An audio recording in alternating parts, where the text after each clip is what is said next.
All right, so it's 7:04. I will open tonight's meeting. This is a meeting of the Board of Selectmen, March 31st, 2020. In accordance with the requirements of the open meeting law, please be advised that this meeting is being recorded and broadcast over the Lunenburg Public Access Channel.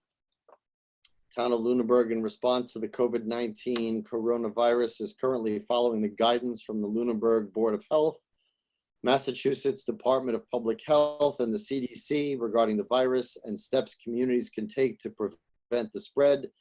And all town facilities are currently closed to the public. In accordance with the governor's order suspending certain provisions of the open meeting law, General Laws, Chapter 30A, Section 20, all public meetings are being conducted remotely. This meeting will be broadcast live through local access cable, on Facebook Live, and on the public access Facebook page, and will be able to be found on the Lunenburg Access YouTube channel within 24 hours after the meeting. The following information is also provided for members of the public that would like to view and participate in the meeting remotely. To participate remotely from a computer, you can use the link that's on the town website under the agenda, the Board of Selectmen agenda, and join the public meeting. I'll give you the shortcut if you already have been doing this. If you have the Zoom app, you can join meeting number 909-174-0347. If you haven't done this already, I would advise you to go to the Lunenburg website at lunenburgma.gov and go to the Board of Selectmen's agendas and download tonight's agenda, and on there is the link to the Zoom meeting directly. If you do not have a computer or you're not near a computer and you want to dial in by phone, you can do so by dialing 888-475-4499 and again entering the webinar ID of 909-174-0347. I will also say that since this is a remote meeting, I will call on the people who are here and ask for a roll call vote. Just indicate whether you are present or not. And let me get everybody unmuted first.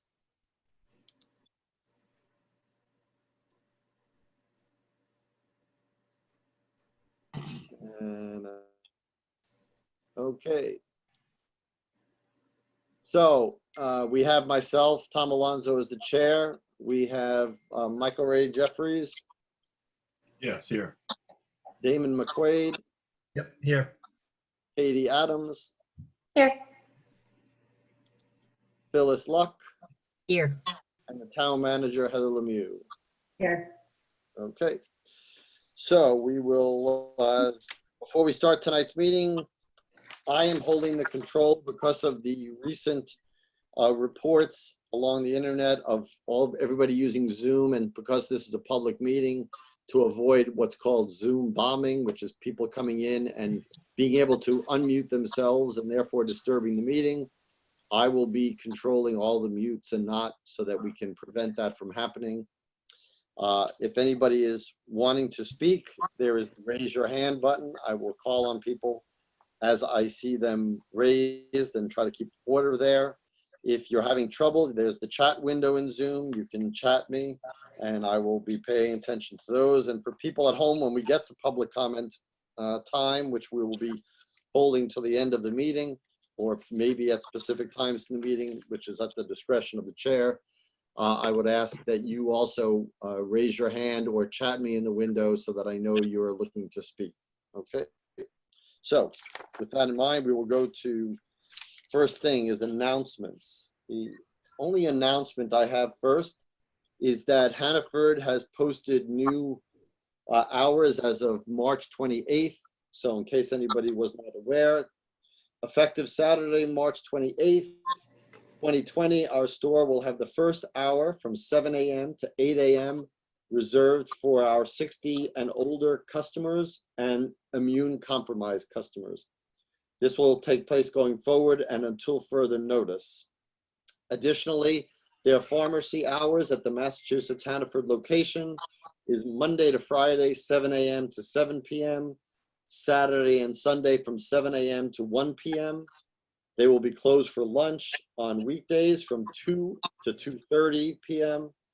And for 60 and older and high-risk shoppers, the same for the pharmacy hours holds for the store. They will be from 7 a.m. to 8 a.m. at the store. So thank you, Hannaford, for providing that information. Does anybody from the board have any announcements they would like to make? Okay. Do we have any appointments? I do not believe so.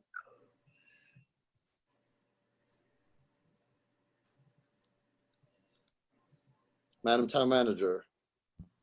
I just wanted to bring your attention that cable access is having issues with the live broadcast. Okay, well, we will continue. This is being recorded, so they will be able to broadcast this after the meeting. And no interviews, appointments, or reappointments or resignations.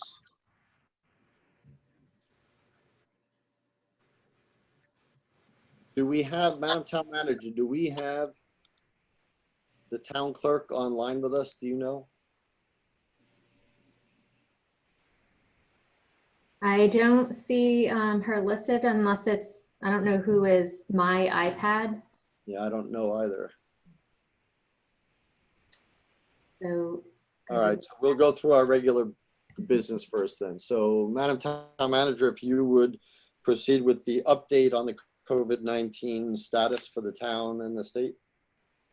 Sure. So there are a number of updates specific to Lunenburg, and these will also be posted on the town website, town Facebook page, sent out through the townwide listserv and the Lunenburg Ledger and to the public access. So the updates from the Board of Health, I was advised by our Board of Health official that given the concern with how such information is being used and the potential for negative consequences for those testing positive, Department of Public Health is drafting guidance for boards of health on how to present information on the number of positive COVID-19 cases within towns to communities. The last known number of cases I'm aware of is 5 confirmed cases in Lunenburg. Our first responders are receiving the location of confirmed positive cases so they can be protected if needed to respond to those locations. We would expect that the number of people tested increases, so will the number of positive cases in our community. With the governor's projection announcement yesterday about reaching the peak between April 7th and April 17th, we ask residents to strictly adhere to social distancing protocols and to follow the Department of Public Health and CDC's guidelines. And the Board of Health issued an update on March 27th, and that can be found on the town website. It was emailed out. The COVID-19 Information Center, that page is, has all the information that is sent out as far as public service announcements and other important links. Closure of town facilities, schools, town and school playgrounds, and school fields. On March 16th, all the town facilities were deemed closed to the public until April 7th. Today, the governor amended the order regarding prohibition of gatherings of 10 or more people from noon on April 7th until May 4th. And this will extend the closure of town facilities as well until May 4th. On March 25th, the governor ordered all schools closed until May 4th. On March 17th, it was announced that all public playgrounds in Lunenburg would be closed to the public until April 7th. With today's announcement from the governor, this will extend their closure until May 4th. This includes Wallace Park, Kids Kingdom, Marshall Park, and school playgrounds. And all school playgrounds and fields will also be closed to the public until further notice. The police department has been asked to monitor these areas during their patrols to enforce closure. Communications with town departments. Most staff is working remotely right now, but continues to monitor their phone lines and email. Please contact us if you have questions. We're here to help if at all possible.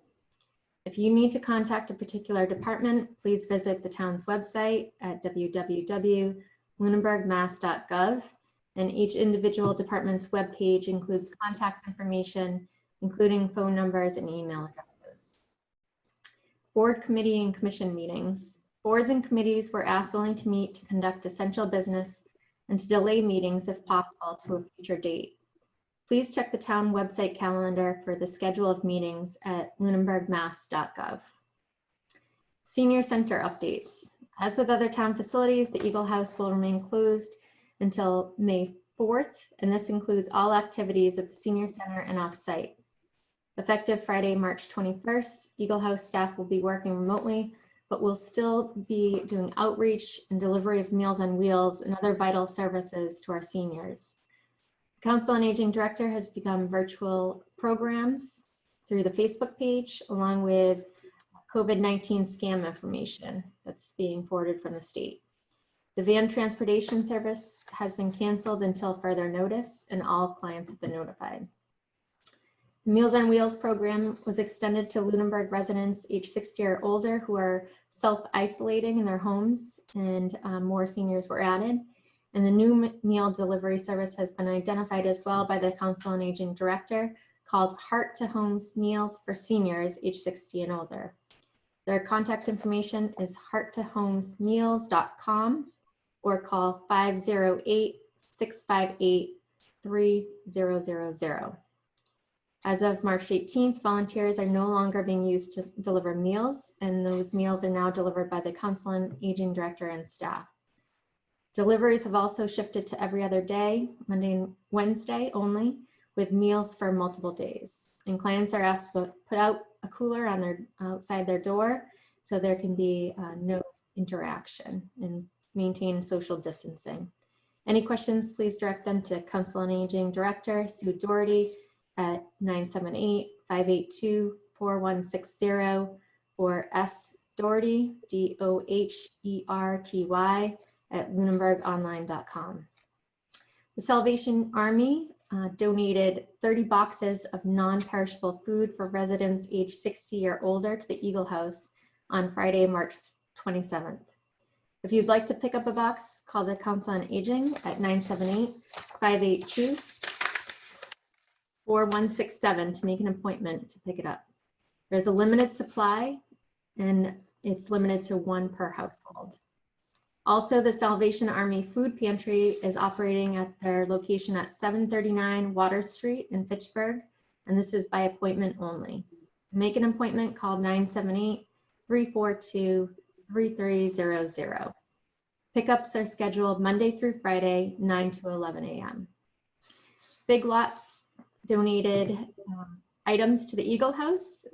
The Big Lots organization had given their employees gift cards, and in turn, those employees donated those to purchase gift bags of toilet paper, paper towels, and bottled waters, which were split up and sent out with the Meals on Wheels delivery recipients. So we want to thank Big Lots as well as the Salvation Army for these donations. Public Safety Department requests for personal protective equipment. The police and fire departments are accepting donations of personal protective equipment that can be delivered to the public safety building lobby. This includes gloves, disposable gowns, masks, and goggles. Curbside trash and recycling is still on their normal schedule for picking up trash and recycling. The special state election will be held on Tuesday, June 2nd, 2020. The annual town meeting will be held on Saturday, June 13th, beginning at 9 a.m. A bill that the governor filed called House Bill 4572 on March 16th has now become House Bill 4580. This bill will provide flexible solutions for communities caused by COVID-19, including postponing town meetings due to a public health emergency, delays beyond June 30th, reduced quorum requirements, among other items. House Bill 4580 has been ordered to a third reading in the House, and is likely they will take action on this bill soon. Tax payments should not be left in the box outside of Town Hall due to staff working limited hours in the building and working remotely. Tax payments should only be mailed to the town's lockbox or paid online. The online bill payment link is www.lunenburg-residence-services/online-services. The lockbox address is Town of Lunenburg, Department 1260, PO Box 986-500, Boston, Mass. 02298-6500. Motor vehicle taxes were due on March 23rd, and there will be a 30-day grace period, and any demand and interest fees will be waived during this grace period. For any questions, please contact the Treasurer Collector, Mylene Malari, at 978-582-4130, extension 135, or M. Malari, M-A-L-L-A-R-I, her last name, at lunenburgonline.com. The Devens Regional Household Hazardous Collection Center, the next collection day will be May 6th and May 9th, 9 a.m. until 1 p.m. I'm going to skip over the Unitil updates.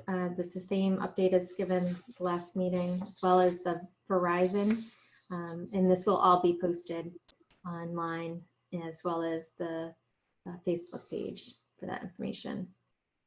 Updates from the police department can be found on the police department's webpage on the town website, as well as the school's website for updates from the school superintendent.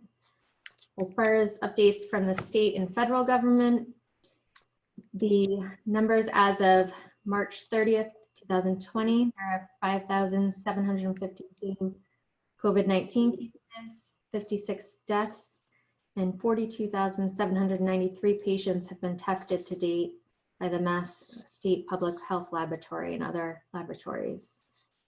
As mentioned, today the governor extended the prohibition of gatherings of more than 10 people, as well as extending the closure of non-essential businesses, and the extended the stay-at-home advisory.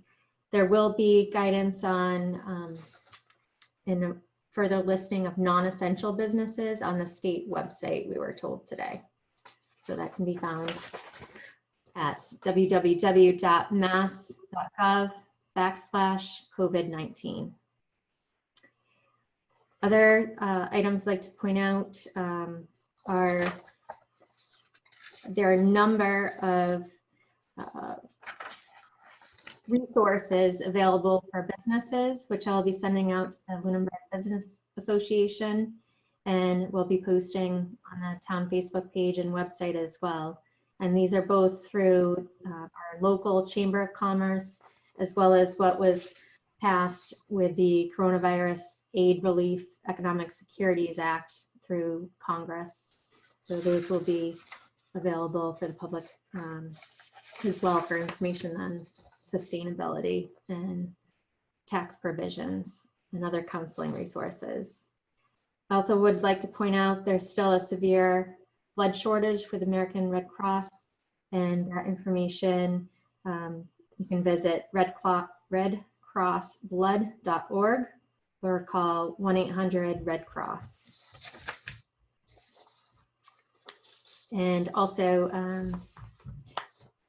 the federal census, that's another new update, is based on continuing assessments of guidance from federal, state, and local health authorities. The U.S. Census Bureau is suspending 2020 census field operations for 2 additional weeks till April 15th.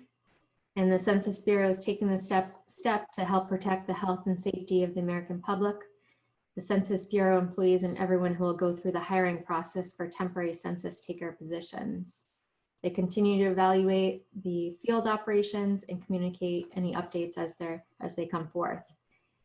There is a open response, self-response online at 2020census.gov or over the phone or by paper. And the phone number for English-speaking persons is 844-330-2020, and Spanish-speaking persons is 844-468-2020. And there's further listing of all the numbers in 12 other languages at 2020census.gov.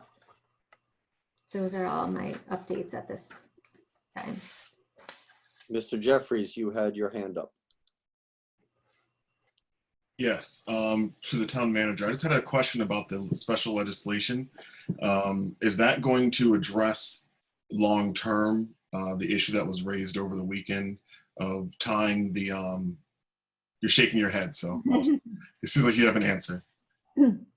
For the annual town election, you mean? No, as far as tying the date of the, what we talked about over the weekend, the date for people to turn in their nomination papers, if that's going to be tied as per Mass General Law to whatever date we set for the election. It does not address nomination papers.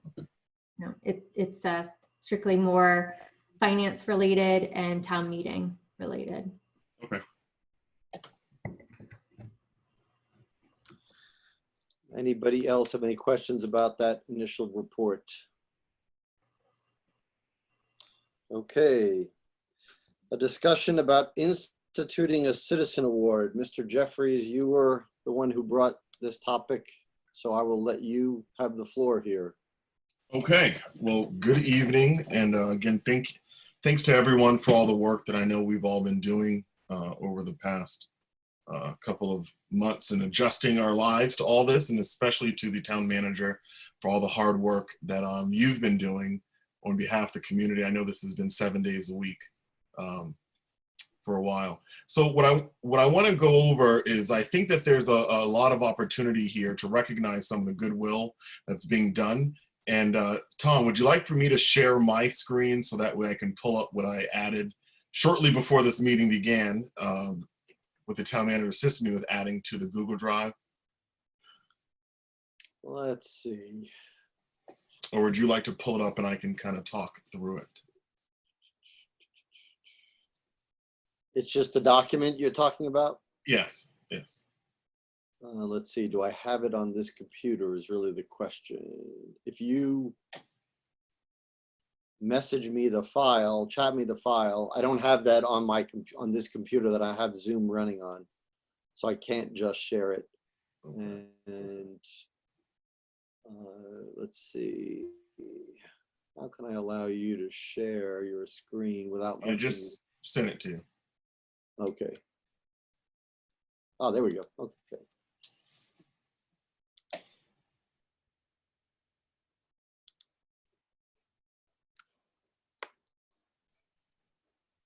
So one moment while I get that over there.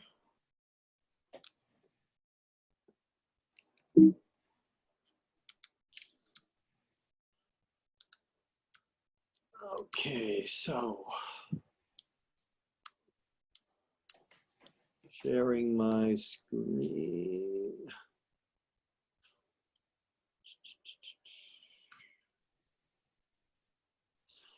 Sorry, don't use some, I'm a go-to-meeting person, so I'm trying to locate the share It should be here. right at the bottom in the middle. There we go, thank you.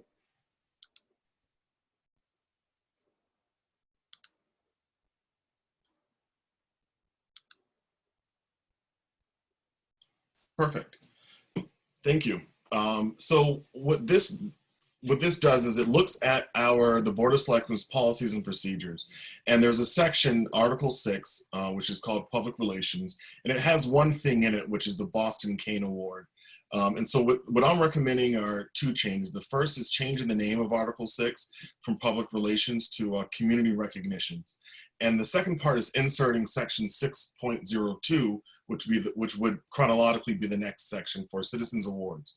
So the purpose here is, many residents, organizations, and businesses of Lunenburg make outstanding contributions to the community and or have achievements that bring great credit to the town. So to promote goodwill and charity, that each year the Select Board may recognize up to 6 of these residents, organizations, and businesses who uniquely add to the character of our community.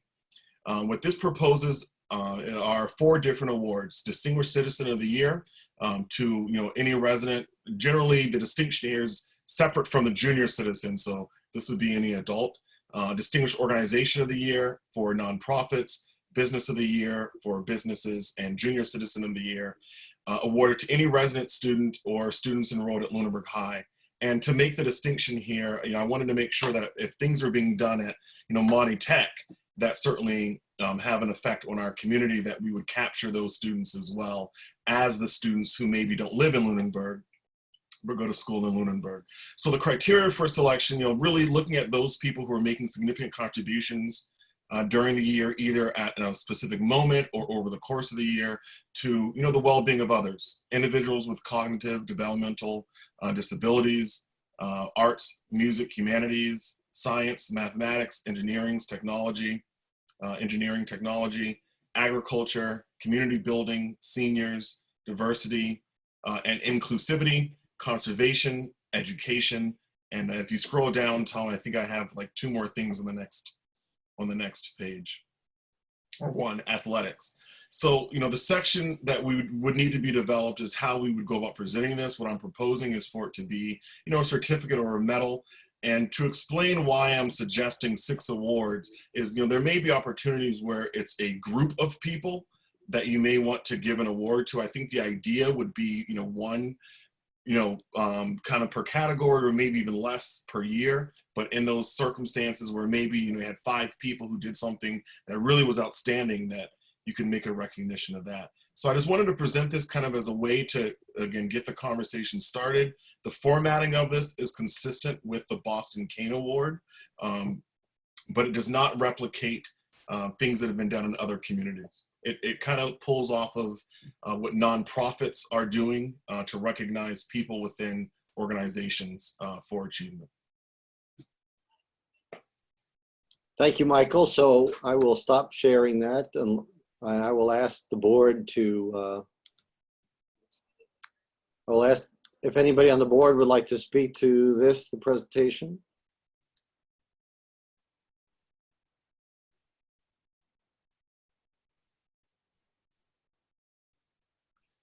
Okay, I take. Do we feel positively about? Yeah, well, we're trying to get it. So there may be a slow response from people because they're looking for the button. So hold on. So I see Damon wants to speak. Go ahead, Damon. Yeah, I'll chime in. I think it's a great idea, Michael. I was just interested in, is it going to be a board of selectmen process? Who's going to do the nominations and selection, or who do you see owning that? I see that as being a board of selectmen opportunity, and I think that sometimes these are supposed to be positive, I think, encouragements for the community, but I know that there may be opportunities where we may find that I feel really strongly about one person, someone else feels really strongly about another, and so I think the framework of having 6 gives us the opportunity to find some compromise. But I see it as being a board process. I personally am for it. I like the idea. It'd be, interesting to work out how to flesh it out and make it happen, but I am for it. I think it gives recognition to people who, do really fine work at all these levels, and for their, I like the categories, I like the criteria. So I'm for working on the board, working on filling in whatever gaps there may be from this outline and making part of the policy personally. Great. Anybody else from the board? So I guess the next one would be, the next step I would say would be, let's try to flesh out exactly like how it would work. You've given us the framework, the outline. I think we just need to get more of, without getting down to exact details, but something that would be policy written in policy speak to see how we would do it, and try to put in, when would it happen? Would it be something that happens in the spring so we could recognize them at town meeting, going forward? Is it something in the fall? I don't know. So yeah, I think that's a good idea. When to do it. I can work on that. I think it seems like the spring would be the best time, especially if it's going to be a student recognition, because they'll be toward the end of the school year. So it sounds like, for how I see the next steps on this as well, is kind of coming up with that criteria for the presentation portion of it. But certainly, that may be where I think we may have disagreement. Just wondering if we have any feedback from any of the other board members on anything that they'd like for me to try to put together to get answered for the next time we talk about this. yeah, Mrs. Adams. Hi, yes. No, I think it's a good idea to have something. I may have missed it. Is there something in the process to, are people going to be nominating or submitting people for the awards? And then we review people who have been sort of nominated for them.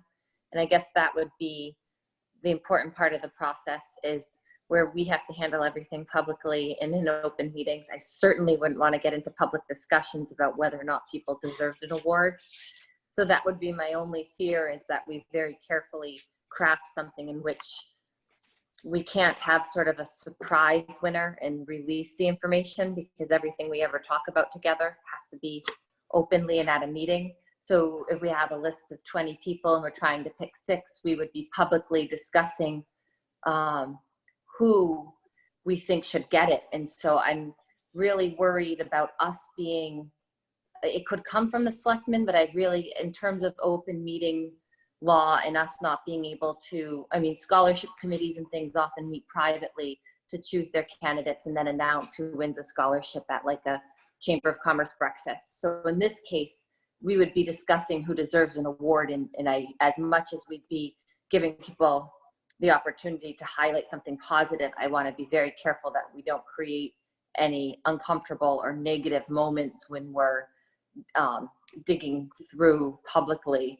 who we would bestow it upon. So that would be my concern, is just to iron out how we would manage choosing. And if we could somehow conceal names, and maybe this is a question for Heather to ask Adam Costa, if other communities do things like this.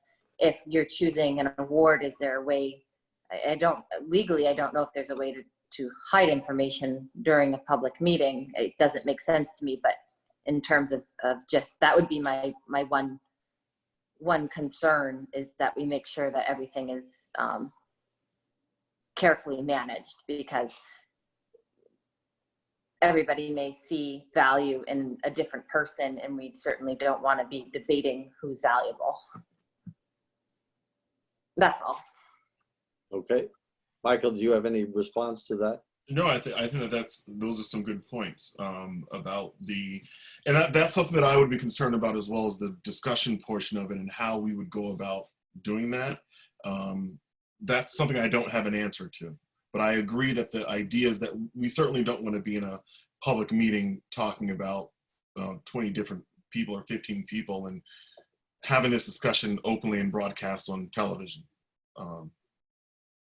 So it looks like there are details that need to be ironed out, and maybe, as Mrs. Adams said, maybe the award comes through us, but it gets nominated and discussed by a totally separate group of people. I don't know. We'll have to try to work out the details.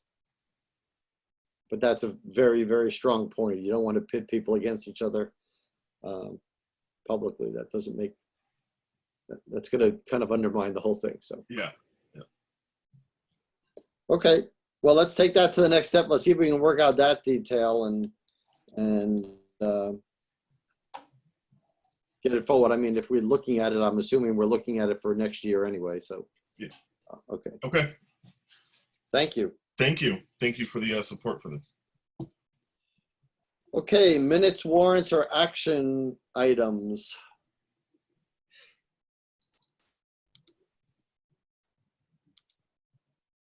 Madam Town Manager. All right, we're moving. So there are new minutes, I believe. Elaine may have sent out some to the board. I didn't write down which sets she did, so. We can wait for next week for that. All right. Are there warrants that we have to sign? That I have to sign? So tomorrow, there'll be a warrant. So next week, it will be announced, those amounts on each of those warrants on the Okay.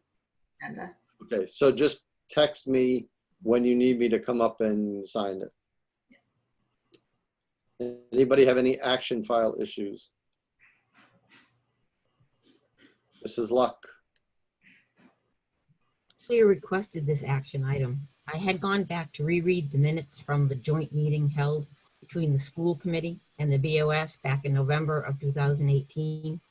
And in a section on the request for inclusion of a town representative in union negotiations, it says both boards agreed that the town manager would be involved in the negotiations.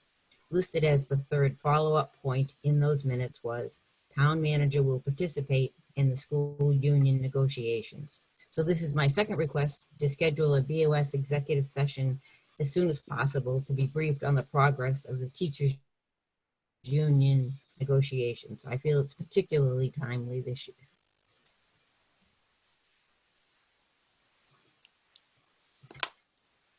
Madam Town Manager, any? Those were in minutes that I wasn't in the board at that point, so I have no idea. Well, the minutes were signed by all of the members of the board who were at the meeting. No, I So- agree. It's just they from all 2018, so I wasn't on the right. board. Right, but if you read the minutes, that's what the minutes say. And all the members of the board signed them, so there was no objection to that. Like I said at a previous meeting, I went back and looked at that video on YouTube, that section, and it was a little more comprehensive than what the minutes suggested, and that the town manager wouldn't be present at those negotiation sessions, but would be involved in the process. If the minutes had not read this way, I would have objected to the minutes. This was my understanding. And so, you know, the town, as I've said many times, the town took a beating the last teacher union negotiations. The town needs to be more involved in those negotiations. It's the biggest payroll in town by far. It needs more presence from the town, and I would like for you to find out what's going on and for us to have an executive session and be briefed on it. We can put that on the agenda to try to get, I mean, obviously in these current circumstances, it's going to be tough to get an update from anybody in any way. And I don't know how we'd have a Zoom executive session. I guess we could. We'd have to talk with town council how we do that. But we probably could. But yeah, I mean, I have no objection.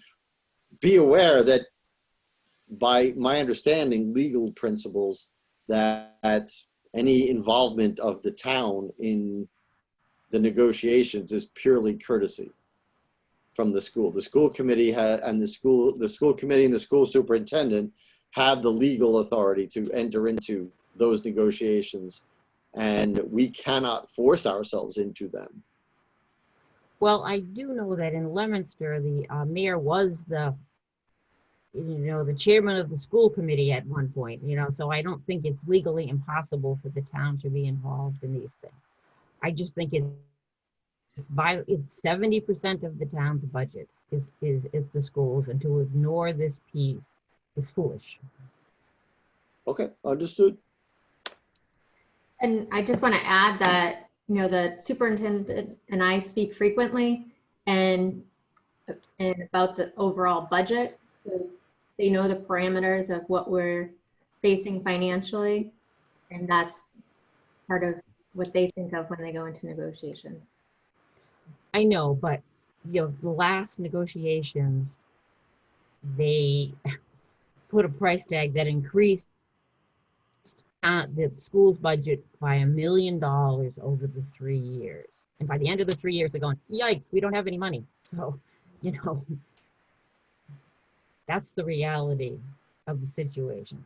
They award compensation above what I believe should be awarded. And then they come back to the town and say they don't have enough money when they've spent it on payroll. I mean, We can ask for an update. Thank you. Mr. Jeffries, you had your hand raised. Yes, I would just like to restate my opposition to this suggestion. I support certainly where Selectman Luck is coming from on this, but I think that this is far outside the bounds of what we do. So I just want no part of it. Okay, well, it's not a vote. I appreciate your position. It's not, we're not voting on whether, we're just gonna ask for an update, and it's certainly within our purview to at least ask for an update about where things are. Thank you. Committee reports, I'm guessing none, because there's probably no committees meeting, but I'll open it up anyway. Okay. Old business, number 1, discussion on the postponement of the annual town election.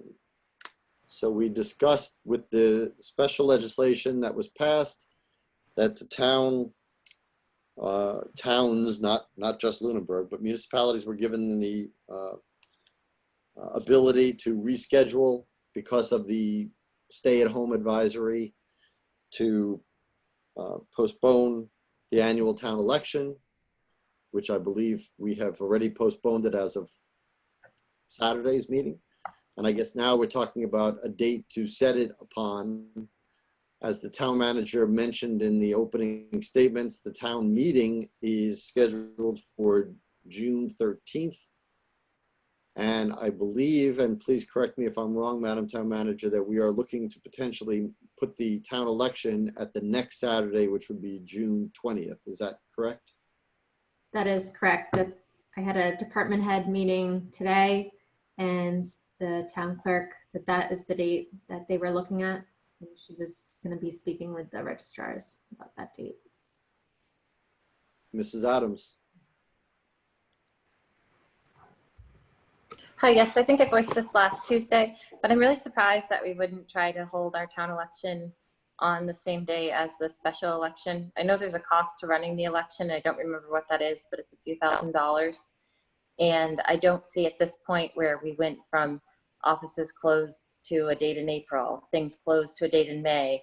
I think we're going to see that we might push ourselves even further with these closures and strange things. If we decide we do need to hold an election and we're dealing with the, sanitizing, wipes, making sure that the election volunteers are people who feel healthy and safe and comfortable coming into contact with people, and all the things that we'd have to do to appropriately run an election, the kind of distancing that's being set up at stores so people aren't clustering together. If we have to set up an election and do it with all of that extra pressure, I think we'd be well suited to try to focus on having just one election where everything's done on the same day. On a typical year, it would save money, which it would this year too. But on a very atypical year, I think it would streamline our efforts to make sure we can operate a safe and functional election and then not have to, a couple weeks later, do it again.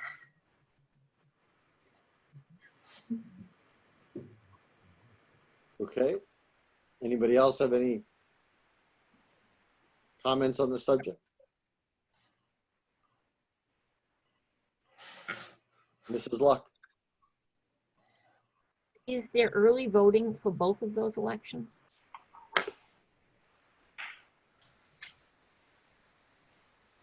Town elections, I don't think there is, I don't know that town elections has early voting unless they changed it recently, so I don't know.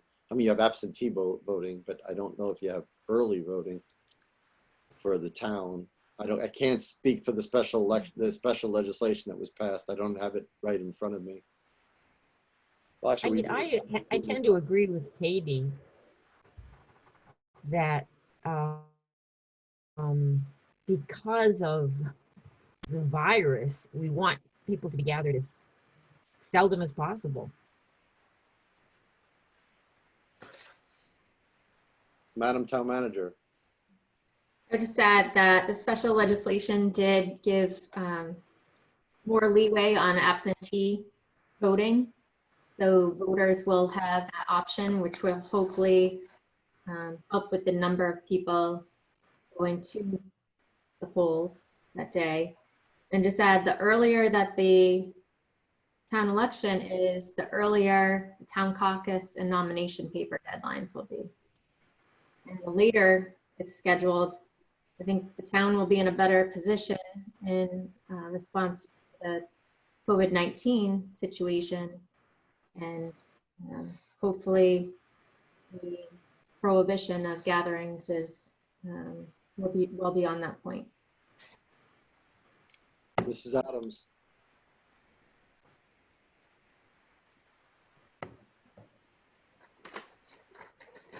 Hold on. Go Okay, ahead. it wasn't letting me unmute.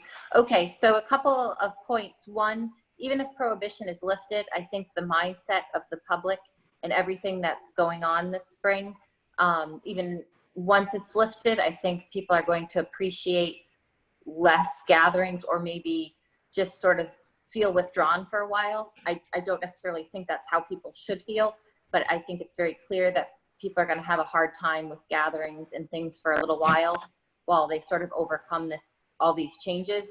And do you know, Heather, what the cost to run an election is? Because I think it's in the thousands. 3,000-4,000 sticks in my mind, but that's just coming out of some type of memory. I don't know where from, but I think I appreciate that having more time to organize everything is fine, but I think as things keep getting bumped, like, will we even have an election at all on June 2nd? I hope so.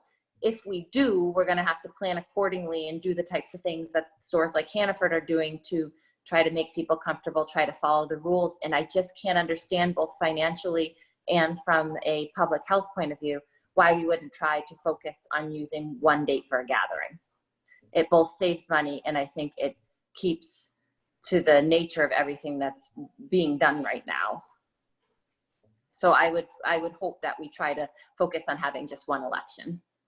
The wheels are in motion for these town positions. I think people that plan on running are probably aware. I mean, I've not really been following who's running or turned in papers. I've seen one sign, but in the sense of local town government, I think we can pull it together to do it on a day where we're already having an election. I think that's the right thing to do. Mr. Jeffries. Yes. I have two questions. The first is, are you looking for a motion tonight? Well, we'd like to set the date if we can, but I wanted to have the discussion first. Okay. And then the second one is, I just wanted clarification from the town manager that you did say that the town clerk is looking at the 20th of June for the election. Yes. Okay. Thank you. Damon, any comment? Yeah, just raise the same question that I had the last time. That certainly is going to be unique. The town meeting anyways, we'll see how many people actually show up for it. But to lose, 2 people out of the 5-member board, to have them turn over and have people, well, not just us, all the other boards making recommendations, whatever the turnover may be, have individuals just show up and not know the background of the articles, being the ones, chosen to weigh in on town meeting floor is just a concern of mine. I agree with your concern.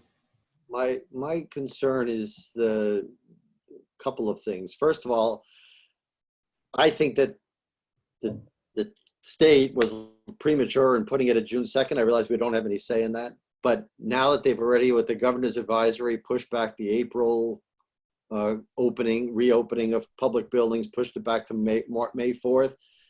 I don't know where we're going to be at the end of April, but that potentially could get pushed further back. And, I think the further we can get it out makes it safer. Yes, it will come at a certain financial cost, but I think it turns out to be safer the further away it is, in my mind. It also gives people who are interested in running, because I don't know, the town clerk I was hoping was going to be on today with this meeting, but I don't even know how many people turned in nomination papers. I think 1 or 2.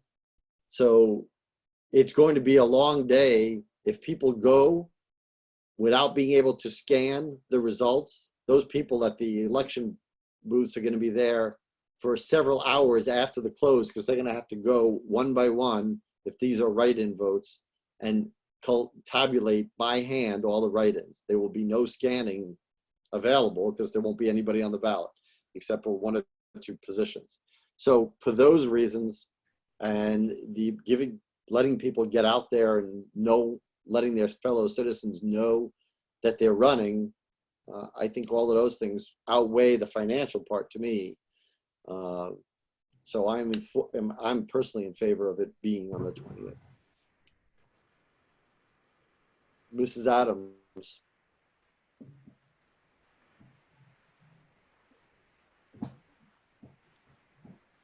You're on mute, Katie. I'm trying to get her off mute. There we Okay. go. I agree with the part about participation of the current members. But in terms of it being safer to put it out, I mean, I felt like I was doing the same thing today. I'm rebooking my children's yearly checkups to win. They wanted to do it in May, and I said, how about July?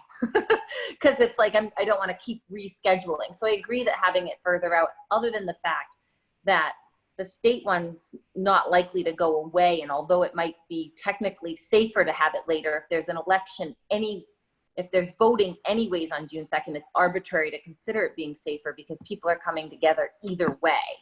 And I just think consolidating the amount of times we put people together is really in the spirit of what's trying to be accomplished. And so regardless of where we see the benefit in doing it, if we say we feel even better doing it further out, it's arbitrary because the citizens are going to vote on June 2nd. And so we can't avoid bringing people together on June 2nd. Why run 2 elections? I just think it's better to run one. We can't control what happened with the June 2nd date because it exists, but we can choose to use it as a way to minimize gatherings in the work. And I don't know, that's just to me, it's safer to do it later only if there were no other elections, but because people are coming together that day anyways, I think streamlining it and having both elections on the same day just makes sense. But I mean, I'll just say that that's what I feel makes sense to me, but either way, I mean, it's about the election group really having to come together 2 times in what'll likely probably be a similar environment to where we are now.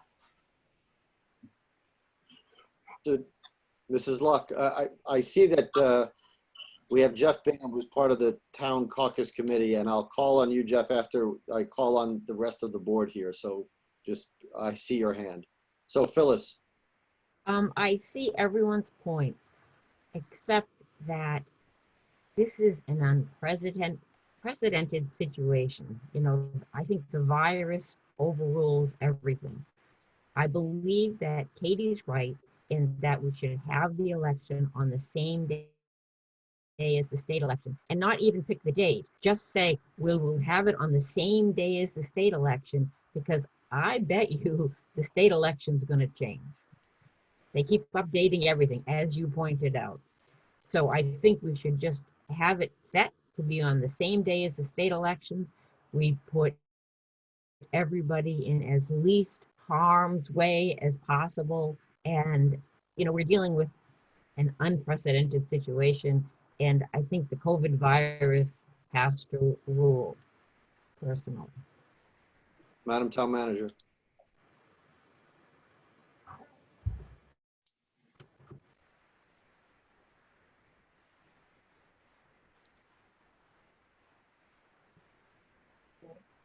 I just wanted to point out what the timeline would be if it was a June 2nd municipal election, local election. So it would, the latest date for the town caucus would be April 25th. It's the latest date. And nomination papers would be due by April 14th. That's pending if the court order goes through. And on the department head meeting today, the town clerk indicated she believed there were 3 sets of nomination papers submitted. And the library director did relay that both the library trustees were not able to get enough signatures to submit theirs in time. Those are the ones I know about. And by the way, so if that was the time frame for the caucus, if town buildings aren't open until May 4th, it would be, unless we're having it in the park where there's no, well, even the parks are closed. So unless we're having it in a parking lot somewhere, I don't think have a place even to have it. Right, and the governor's order would still be in effect at that That's what I time. mean, right. I'm going to call on Mr. Bingham here. So Mr. Bingham, if you would like to.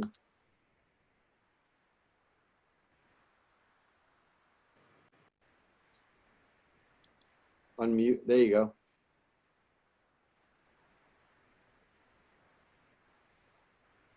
Mr. Bingham?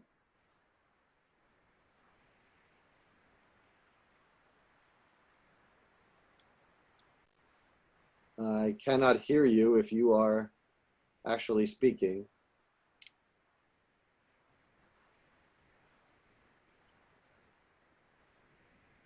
Give him a second or two here to.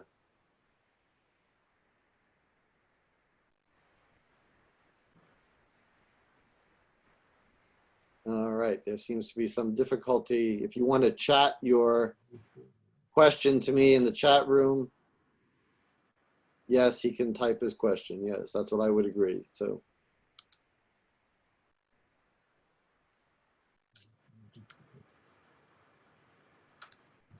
While we're waiting, in case he is typing his question, which I cannot see, anybody else? Mrs. Luck? At present, then there are 2 more weeks for people to get nominating papers done, right? They would, yes, approximately. That's if If it was right. If it was June 2nd. If it was June 2nd. And the likelihood that we're going to be able to have a caucus is pretty slim. Because when would the caucus, as you pointed out, when would the caucus have to be? It's before May 4th. Yep. Right? So that's not going to happen. I think we have to sort of swallow that we're not going to have a caucus this year, well, and try to get people to submit nominating papers. Madam Town Manager.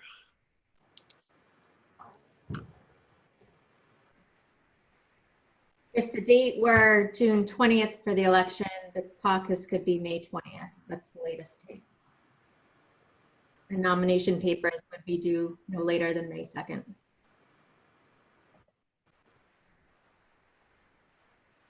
So I don't understand. In which scenario? if the election was June 20th, those were the days that you could hold the caucus and the nomination papers. So.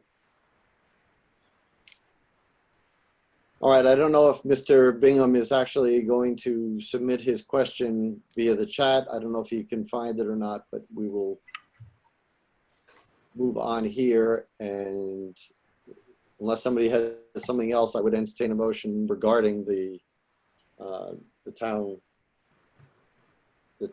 election and the town clerk saying that she'd be amenable to Mr. McQuaid. I'd make a motion to hold the town election on June 20th. Do I have a second?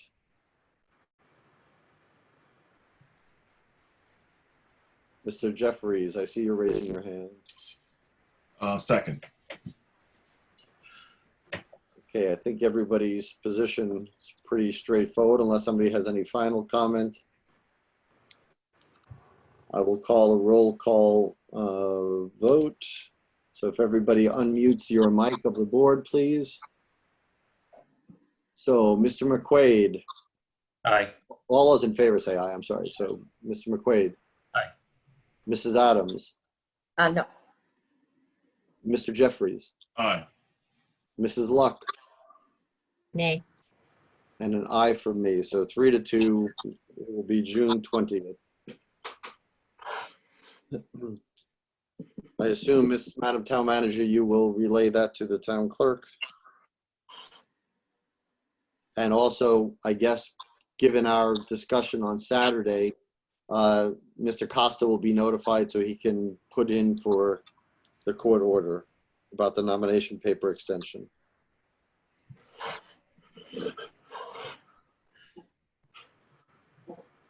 Yes, on both. Okay. All right, next item of old business, discussion on the town manager performance evaluation process and timeline.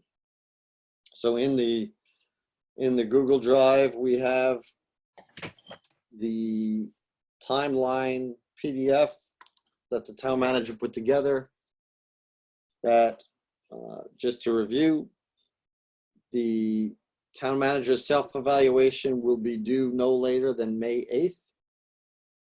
The members would send draft evaluations to their draft evaluations to the town manager and schedule a meeting with the town manager between May 18th and May 21st that week. The members will send their final evaluations to the Board of Selectmen chairman no later than May 28th. The Board of Selectmen chairman compiles the evaluation into a composite evaluation between May 28th and June 4th. And then the Board of Selectmen at their public meetings, 2 public meetings, will introduce and read into the record on June 9th, and then have a discussion on June 16th to discuss, make any potential changes, and then accept on June 16th. That is the proposal. We don't need a vote on this proposal. If everybody is okay with it, we'll just go forward with this timeline. I think this is great. I just wanted to put the thought out there that under these extreme circumstances, when the town manager finds so much on her plate with the necessary budget revisions, I would be willing to delay the town manager's evaluation to a future date just to take it off her immediate plate. You know, even if it's after my term has expired. I feel privileged to have had the opportunity to share my views on the town manager's performance with her on separate occasions, and I'd rather she be able to focus her efforts on the difficult task at hand. Just put this off to a later date, for everyone's consideration. I think there are contractual obligations that we have with the town manager contract that requires us to do this. So I don't know if it's easy enough to just waive. Plus, I don't know if it's useful to waive personally. I mean, I understand all the things that are going on and I appreciate them. But if we push it off, we'd have to go, we'd be having people evaluate her that aren't necessarily on the board, with you and Mr. McQuaid leaving the board. So if at all possible, I'd like to try, if something else comes up to make this situation, and God forbid it happen, make it even worse, I can certainly understand what you're saying, but at least for the time being, I'd like to try to hold to it. Mrs. Adams. Oh, I think Phyllis's recommendation makes sense if Heather's feeling like her time is extremely limited, which I'm sure things are unusual now. I didn't know if Heather had any input on whether or not it would help her to delay it, or if she feels comfortable moving forward with it. Let's hear from the town manager.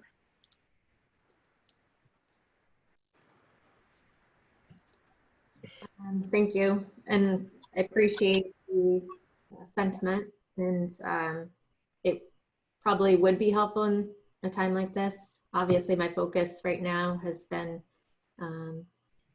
mostly, if not all, my time on issues around COVID-19. And like Selectman Luck pointed out, I will be having to spend a significant amount of time that is abnormally out of this sequence of the year on the budget. So that will be of assistance, but I can check with Labor Council, review the terms of my contract, and get back to the board. Okay, so let's, for the time being, we won't act on this. We'll just say informally that this was the timeline until you check, and until you get you know, if you want to think about it and assess it after talking to Labor Council. Okay. Mrs. Adams.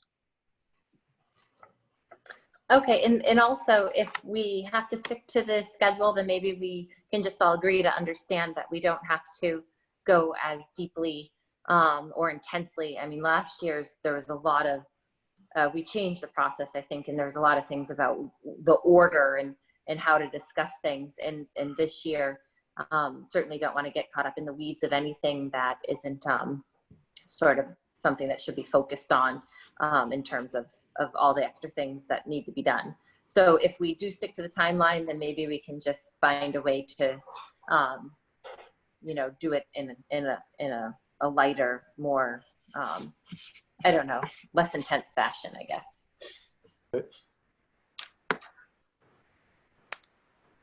Okay, any other comments? We'll leave that alone and leave it on the agenda for next week. And then you'll come back to us, Madam Town Manager, and with any further thoughts here. Will do. Discussion on fiscal year 2021 budget, fiscal year 21 capital plan, 5-year financial forecast, and annual town meeting warrant articles. Anything to announce on any of those fronts or any discussion by anybody else? Wow. I lost it again. I lost it again. Mr. Chairman. Madam Town Manager. So I have in my town manager report, I have a couple updates regarding the fiscal 20 and 21 budget, but regarding the annual town meeting articles, the draft, there is in the Google Drive, the board, all the submissions and the articles that were discussed by the board to be added to the warrant.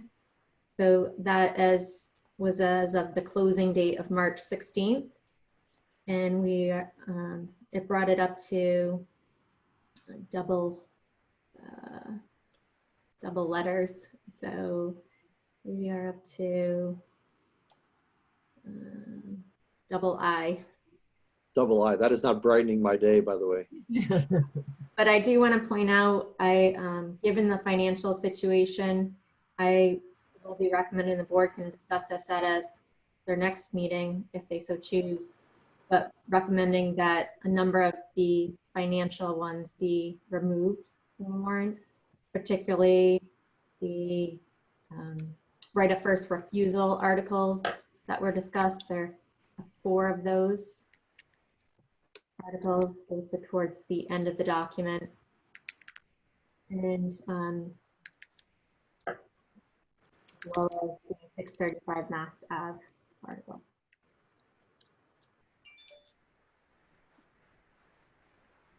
Okay. So there's nothing else that anybody has on, there's nothing really to discuss, since all of those items that I mentioned on the financial stuff will have to be, for the most part, revisited. So we'll get right to town manager report. Mrs. Adams, before we get to that. I'm just on my iPhone, so things go past, but I did see a message come through from Mr. Bingham. And I know that was I will read it to you. Mr. Bingham said, thanks, Mr. Chair. If the election is held on June 20th, we could hold the caucus on May 13th, which is basically what the manager had said. So, and I thanked him for it. I said, understood. And as of now, you can plan on that as of the vote. Thus far. That's what I just told him. Okay, thank you. Mrs. Luck. On the warrant articles, is there any possibility that the warrant article for OPEB or capital reserve or changing the LEDs could also be removed? I mean, these are all money articles and we probably won't have the money. That's something I'll have to, when I'm doing the budget, I would retain those 3 at this time without knowing a clear picture at this moment. Because the, like the LED articles, that could potentially save the town money. Eventually, yes, but not the first year. Right. When Not is a good year. When does the town, with the current date of June 13th being where we're going to hold town meeting, when does the warrant have to be finalized? It would have to be signed on May 12th. Okay, so we have the whole month of April to go over what articles we may want to pull from it, correct? Yes. Okay, so there'll be time, Mrs. Luck, to discuss that further. And I'm sure we're going to, once we get a clearer picture, and I think we can make those determinations. And there'll be ample time to do that before we have to sign it. And I have another question. Go ahead. When the town manager is looking at the budget again, I'm assuming she's going to go through quite a few models, and hopefully one of them would be no tax increase at all. Because thinking about, I mean, the fourth quarter tax bill is dated tomorrow, and it's due by May 4th. And I would have to imagine there's a lot of people in town who are going to be spending whatever money they have on food and housing and aren't going to have money to pay their taxes. So I think it's, you know, the virus rules, and we have to think outside of the box. Things are not going to be normal this year. Nope, the revenue projections will have to be completely redone.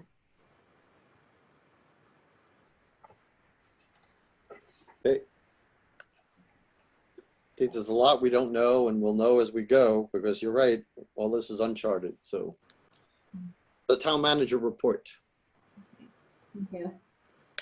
We'll announce the existing vacancies on the various boards, the 2 alternate vacancies on the Agricultural Commission, 1 vacancy on the Americans with Disabilities Act Commission, 1 vacancy on the Architectural Preservation District Commission, 1 vacancy on the Finance Committee, 1 vacancy on the Open Space Committee, 1 vacancy on the Planning Board, and 2 associate vacancies on the Zoning Board of Appeals. And anyone interested in submitting talent bank forms, those can be obtained on the town website, and they can be, at this point, scanned in and sent to the town manager's office, Board of Selectmen's office. 925 Mass Ave, the firm that is conducting the phase 2 assessment for 925 Mass Ave performed a site visit on Wednesday, March 18th, and reported the site visit went well. They found 3 monitoring wells, which they will likely be able to use, and the groundwater was between 9 and 11 feet below grade, and they did not get any petroleum odors from the wells. Odors can be an indicator of a release, so no odor is good. We are proceeding with the next steps of developing the scope and the quality assurance project plan that is required by the EPA. And this is a written document that outlines the procedures monitoring project will use to ensure the data it collects and analyzes meets project requirements. An update on the fuel tank project and the earmark associated with that project. As I reported to the board last week, once a fully executed document was received by the Executive Office of Administration and Finance, they would release the full amount of the earmark of $165,000. And a fully executed contract was sent this past Friday, and I received word from the business manager at that office that they would be releasing the funds, and we would have the funds in our account within a couple of business days. I received confirmation today from the treasurer collector that those funds were deposited into the town account. The project itself is moving forward with some delays due to the cancellation of the May 18th Conservation Commission meeting related to COVID-19. And the rescheduled date is April 15th for that meeting. The DPW roof project. The DPW roof project that was bid earlier this year will commence shortly. This was a capital project from fiscal year 2019. The Town Hall handicap ramp project will be advertised shortly with bids due in late April. Per the state's ruling in response to COVID-19, this bid opening will be a virtual bid opening. This project is being paid for with an earmark that was in the state this year's state's budget. an update on the Municipal Vulnerability Preparedness Planning Grant. As our planning workshop was scheduled originally for Tuesday, March 24th, we have to put this on hold until further notice. The land use director reached out to the agency that we received a grant from to notify them of our postponement of the workshop, and they responded that there will likely be more news from them on program adjustments given the current circumstances. The Green Communities Competitive Grant that was due March 27th has been extended until May 1st.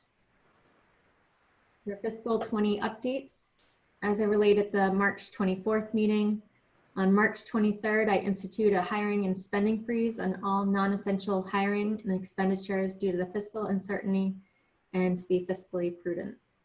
This does not include utility expenses, current contractual obligations, and expenses related to the current pandemic. The hiring freeze excludes police, fire, and other positions related to public safety.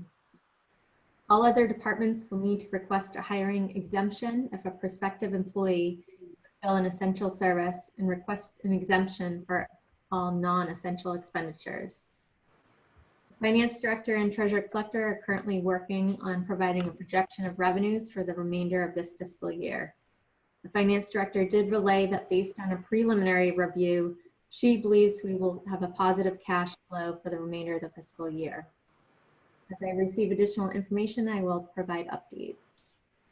For fiscal 21 updates, as I indicated to the board at the March 24th meeting, the fiscal 21 budget will need to be essentially start from scratch.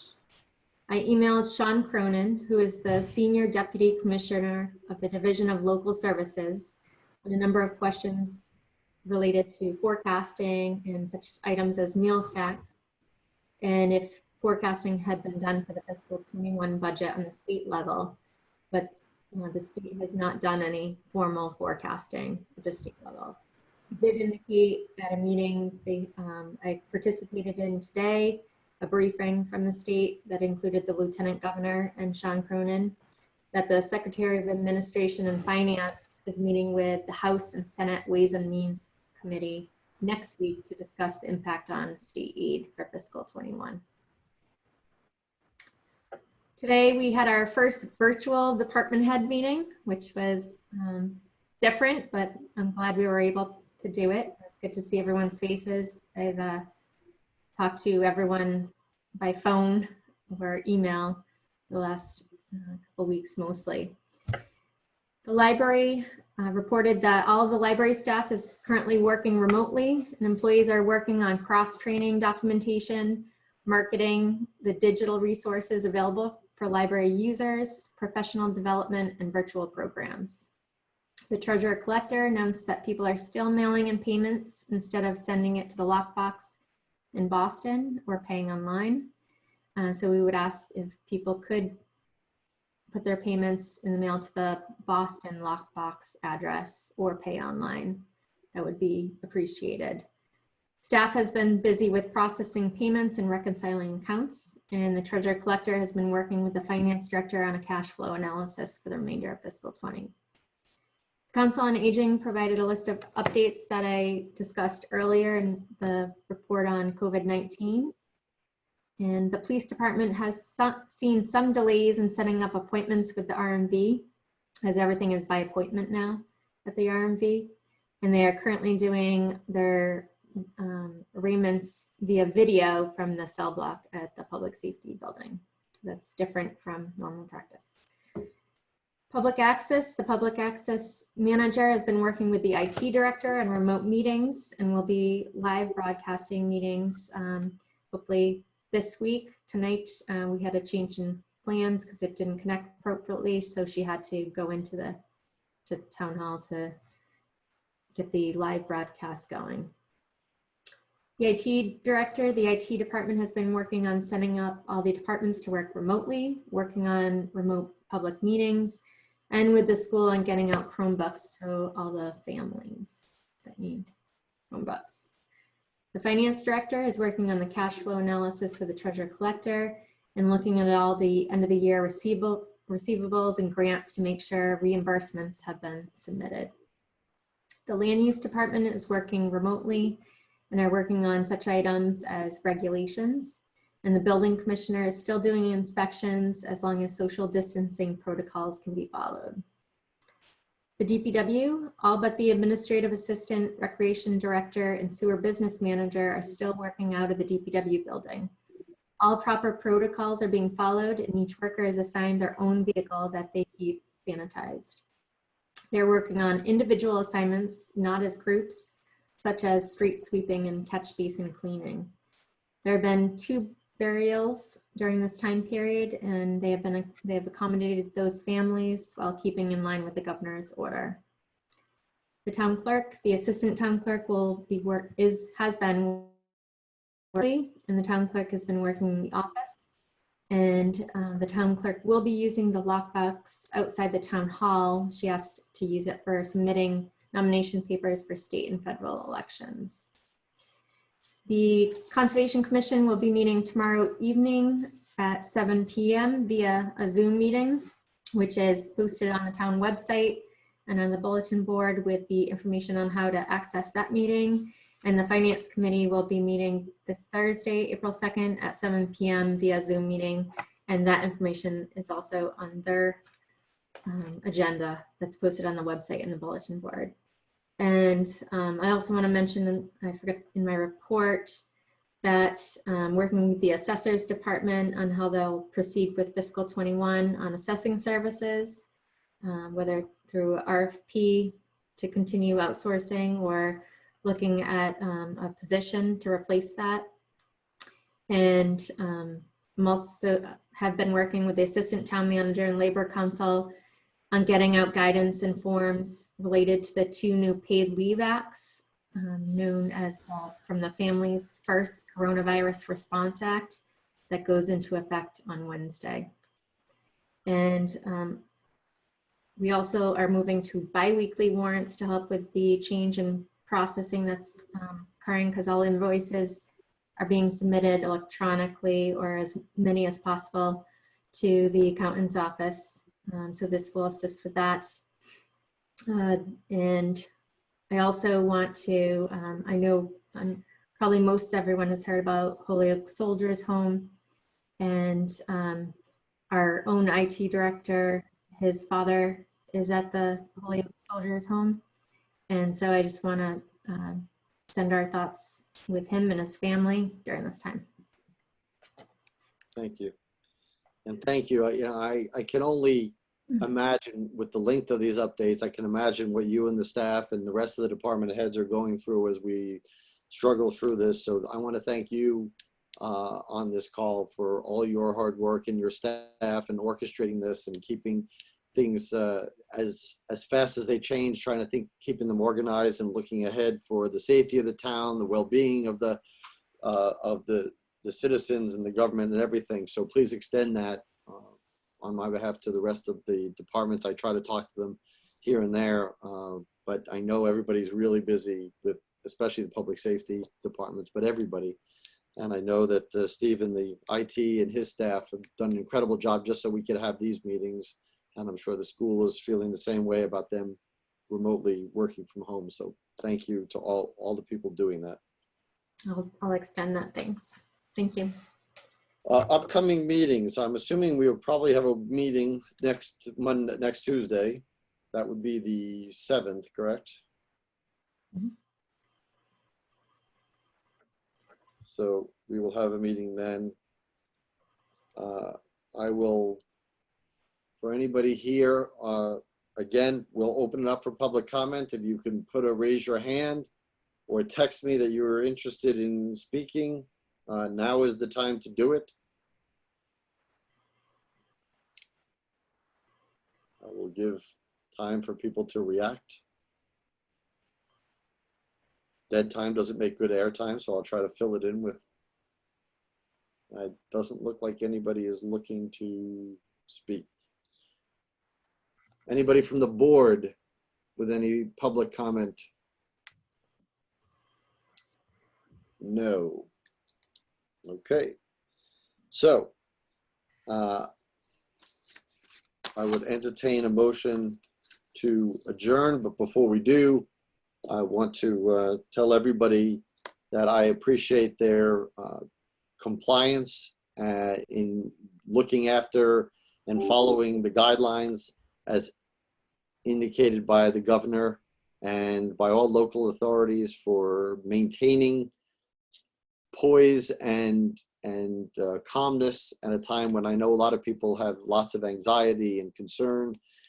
And that as a community, I'm very heartened by everybody's reaction. I see all the outreaches that I see on social media and all the creativity of trying to entertain children who are home, trying to entertain each other, trying to keep touch with each other, while social distancing is obviously something that 3 weeks ago no one ever heard of as a phrase together. Now everybody knows exactly what you mean, and I know it's trying, so thank you for all of that and everybody doing that, not only at the local level, but at the state and federal level across the country and across the globe.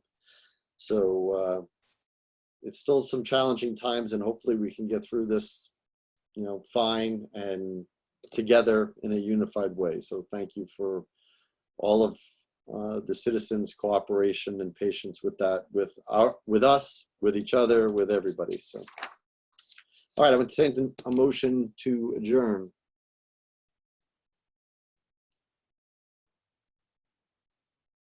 Anybody? I'll start unmuting people. There we go.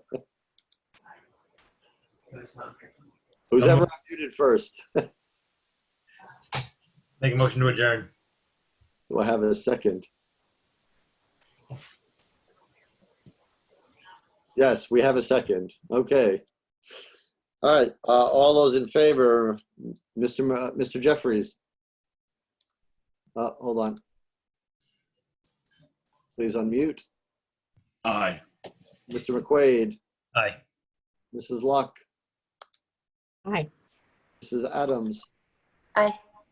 And I for me. So everyone have a good evening. Take care of yourselves. Take care of each other. And we'll see you next week. Have a good night. Good night. Night.